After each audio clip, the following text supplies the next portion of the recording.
दर्शकों, फिर एक बार आप श्रीवास्तव के साथ और मुस्कान इंडिया न्यूज़ में फिर आपका एक बार स्वागत है। और हम दिल्ली के शहर में हर गली हर मोहल्ले पहुंचते हैं उठाने आपकी आवाज़। तो इसी प्रकार से हम आज आए हैं आर्य समाज मंदिर में और जुड़ी हुई कई रहस्य बातें जानेंगे प्रधान जी से, जो राजकुमार प्रधान जी हमारे साथ जुड़ चुके हैं।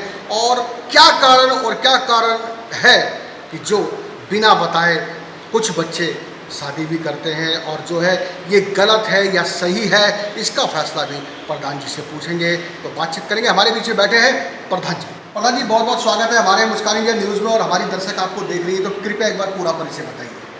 जी, ये आर्य समाज मंदिर न्यू मुल्तान नगर है, पश्चिम बिहार के अंदर ये आता है। और मैं यहाँ पे राजकुमार आर्य मेरा नाम है और मैं यहाँ प्रधान पद पे हूँ। मूल रूप से प्रधान जी कहाँ के निवासी हैं? मैं मूल रूप से हरियाणा, हमारा डिस्ट्रिक्ट जींद पड़ता है। जी जी। तो वहाँ नरवाना से मैंने अपनी शिक्षा, प्रारंभिक शिक्षा जो है वो आर्य स्कूल से की थी, Arya higher secondary school Narwana. जी जी। उसके बाद मेरी ग्रेजुएशन कलकत्ता यूनिवर्सिटी से हुई है। जी जी। तो मैं यहाँ पे 1980 से यहाँ पे मुल्तान नगर में हम निवास करते हैं। मैंने सुना प्रधान जी के पीछे बैकग्राउंड भी ठीक, हरियाणा से चले जब भी ठीक, तो आपको क्या लगा, क्यों लगा कि आप आर्य समाज मंदिर से जुड़े? नहीं, वहाँ तो आर्य समाज मंदिर का, आर्य समाज का तो मेरा बैकग्राउंड ही बताया ना। तो मैं आर्या हायर सेकेंडरी स्कूल से मैं पढ़ा, जी, शिक्षा भी है। तो वहाँ पे आर्य संस्कार तो पढ़ी, महर्षि दयानंद के बारे में जाना, सत्यार्थ प्रकाश को पढ़ा, सब उसके संस्कार तो थे ही। जी जी जी। जैसे हम आए तो यहाँ आकर के भी ये आर्य समाज मंदिर है, तो इसका निर्माण कार्य में जुड़ गए। ये लगा कि इसका भी आगे कुछ, इसमें अगर हम कुछ कर सकते हैं तो अवश्य ही करें। जी जी जी। तो अब इसमें आर्य समाज में लमसम कितने व्यक्ति जुड़े हुए हैं? आर्य समाज में तो वैसे तो ये आर्य समाज सबका ही है, सभी ही जुड़े हुए हैं। हमारे यहाँ मुल्तान नगर में कुछ 350 पौने 400 परिवार है, सारे ही जुड़े हुए हैं। जी जी जी। तो सभी आता है, सभी आते हैं, सबके बच्चे आते हैं, सब कार्यक्रम होते हैं, बच्चों के बहुत सारे कार्यक्रम यहाँ पे चलते हैं। योग प्राणायाम से लेकर संस्कार, दर्शन, भाषा विज्ञान से लेकर के कई सारे कार्यक्रम चलते हैं। नृत्य का चलता है, तरह के कार्यक्रम सुबह शाम चलते रहते हैं। सुबह शाम चलता है। जी जी। दैनिक यज्ञ होता है और साप्ताहिक यज्ञ होता है। जी जी जी। सभी जुड़े। मैं प्रधान जी बात करूंगा कि पुराने वक्त की उतनी उम्र नहीं है जितनी की बात करूंगा। संस्कृति तो अगर हम अपने माता पिता का आदर करेंगे तो बच्चे भी हमारा आदर करेंगे। और मैं तो कहता हूँ नई जनरेशन को मैं अप्रिशिएट करता हूँ। नई जो जनरेशन है वो हमारे से अच्छी है जी। उसके अंदर अच्छे संस्कार हैं, बल्कि वो चीज़ों को समझते हैं, वो वेरिफिकेशन करते हैं कौन सी चीज़ ठीक है हमारे लिए, कौन सी नहीं है। और यही आर्य समाज का लक्ष्य है। आर्य समाज के लिए तो सबसे उपयुक्त आज की जनरेशन है। आज की जनरेशन सबसे ज़्यादा उपयुक्त मैं कहता हूँ आर्य समाज के लिए। जी जी जी। क्योंकि उनको झूठ और सच आप बहका नहीं सकते हम। जी जी जी। क्योंकि आप उनको कहीं गलत झूठ मूठ कोई चीज़ समझाना चाहेंगे, वो फट गूगल के ऊपर सर्च करेंगे, नहीं जी ये तो ऐसा तो नहीं है, ये इस तरह से। और यही आर्य समाज सिखाता है। महर्षि दयानंद ने सत्यार्थ प्रकाश में यही जो सत्य विद्याओं का ज्ञान की बात करी है कि हम सत्य विद्याओं का हमारे को परिचय हो और झूठ मूठ को अंधविश्वास पाखंडों से हम दूर रहें। हमारी संस्कृति बहुत महान है। हमारी संस्कृति ऋषि मुनियों की है। हमारी जो सृष्टि सम्मत है वो 1,97,49,125 वर्ष पुराना है। उसे किसी विदेशियों से बात करें तो उनके सिर के ऊपर से गुजरती है, ये कहाँ से लेके आए। और ये सच्चाई है, हमारी विरासत बहुत पुरानी है और बहुत बड़ी गर्व करने वाली है। जी जी। तो मैं प्रधान जी बात करना चाहूँगा घूम फिर के उसी संस्कार के ऊपर। संस्कार को लेते हुए कुछ माँ बाप का कहना है कि हमारे बच्चों को हमने पाला पोसा बड़ा किया, उसके बाद आर्य समाज मंदिर अधिकार देता है उनको साथ रहने का, जीवन बिताने का, शादी करने का, विवाह करने का। क्या एक बार पूरा अधिकार नहीं है कि माँ बाप से भी पूछा जाए? देखिए जी, हमारे यहाँ पे आपने पहले ही प्रश्न ये पूछा है कि विवाह का यहाँ आकर के कोई भी बच्चा आता है, दो लड़का लड़की आते हैं और कि जी हमारा विवाह करवा दीजिए, ये ऐसा नहीं होना चाहिए। देखिए, मैंने बताया आपको कि महर्षि दयानंद से पूछा था कि भी विवाह जो है माँ बाप की राजी से होना चाहिए या बच्चों की राजी से होना चाहिए।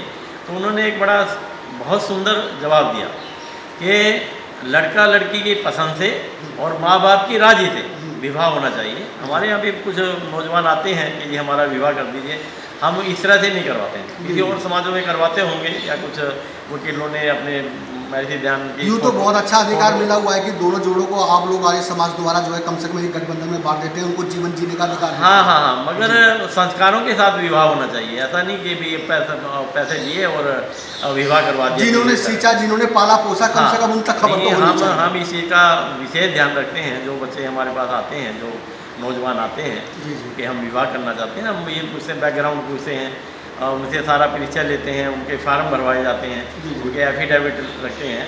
और वो अगर वो ये कहते हैं कि माता पिता नहीं आएंगे क्योंकि वो नाराज़ हैं, हम ये दूसरी कास्ट से हैं, ये दूसरी कास्ट तो हमारी इंसान यानी हमारा मनुष्य जाति है। जाति तो हमने बनाई है, जातियाँ कुछ नहीं होती हैं।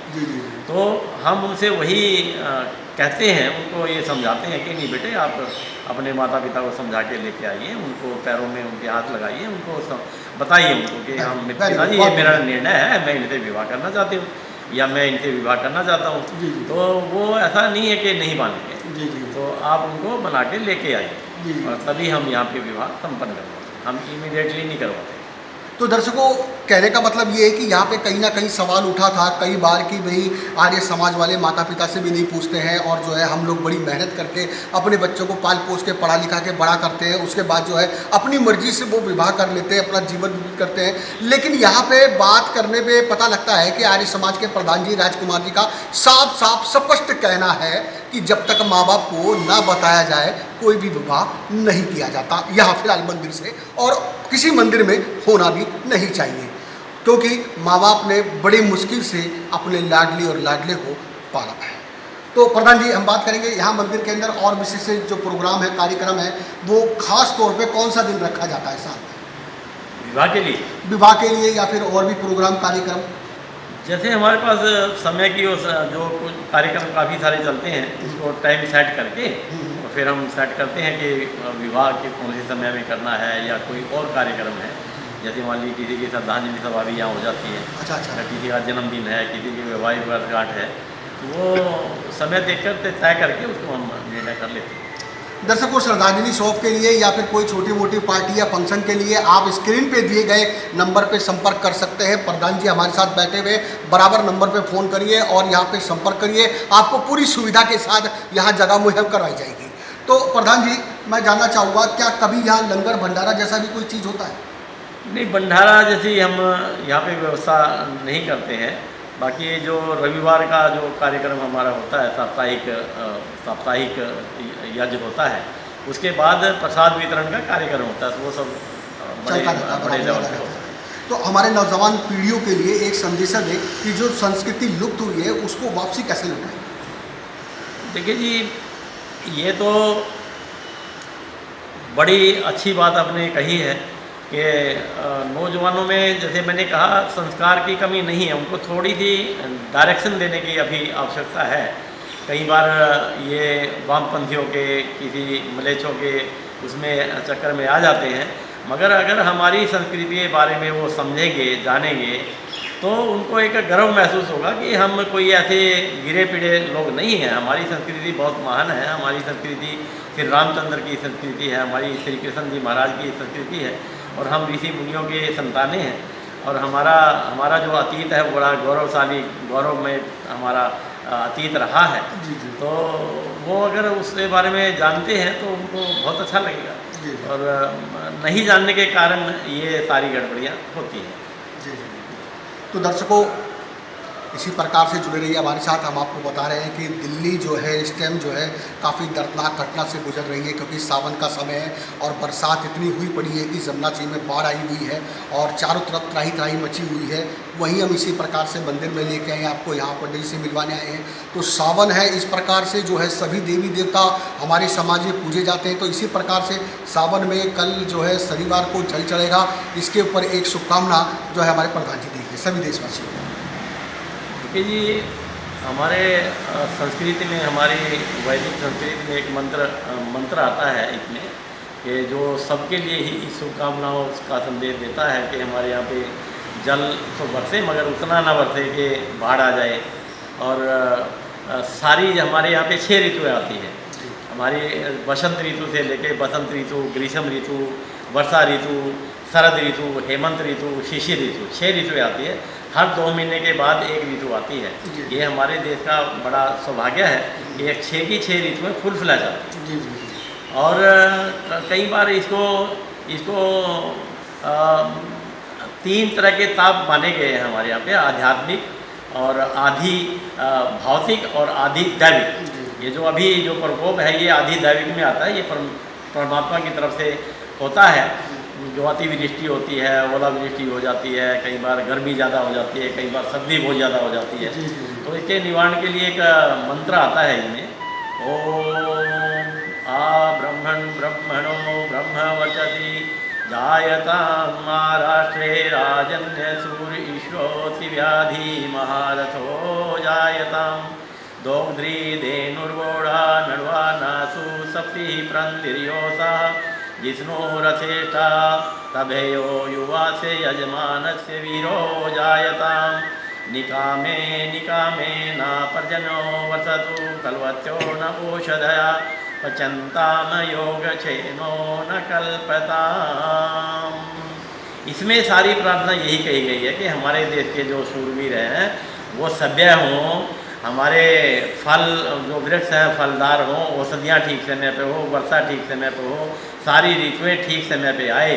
और हम हे परमपिता परमात्मा हमें ऐसा खुशहाल हमारे देश को बनाइए, हमारा जो समाज है वो ठीक से चले, हमारा देश, हमारा राष्ट्र, हमारी धर्म संस्कृति ठीक चले।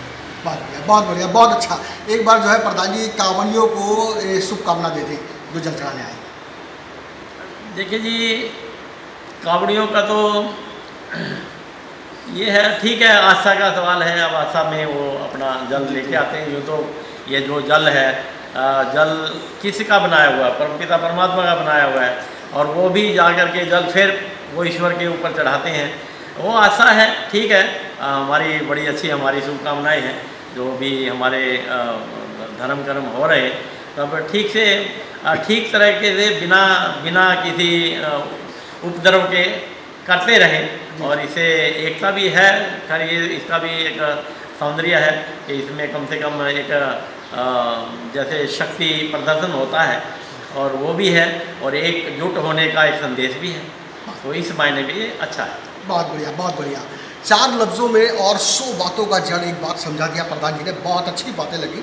तो इसी प्रकार से हमारे साथ जुड़े रहिए। हम आपको मंदिर का भी एक बार दर्शन कराएंगे। काफ़ी भव्य और काफ़ी बड़ी प्राचीन मंदिर है, जहाँ पे आप जो है प्रोग्राम के लिए भी फ़ोन कर सकते हैं, संपर्क कर सकते हैं। नंबर स्क्रीन पे दिए गए हैं। जब तक के लिए आगे दीजिए। संजय कुमार श्रीवास्तव, मुस्कान इंडिया न्यूज़, दिल्ली।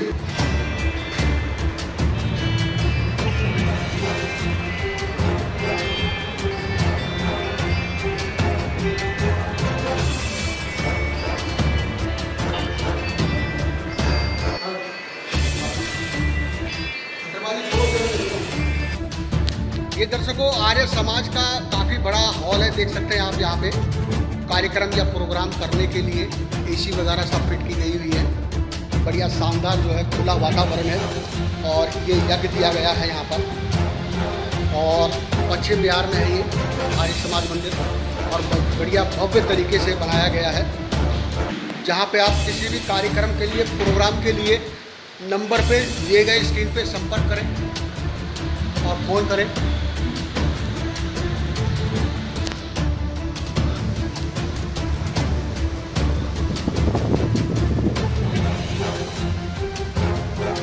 कौन कर लिया आपका?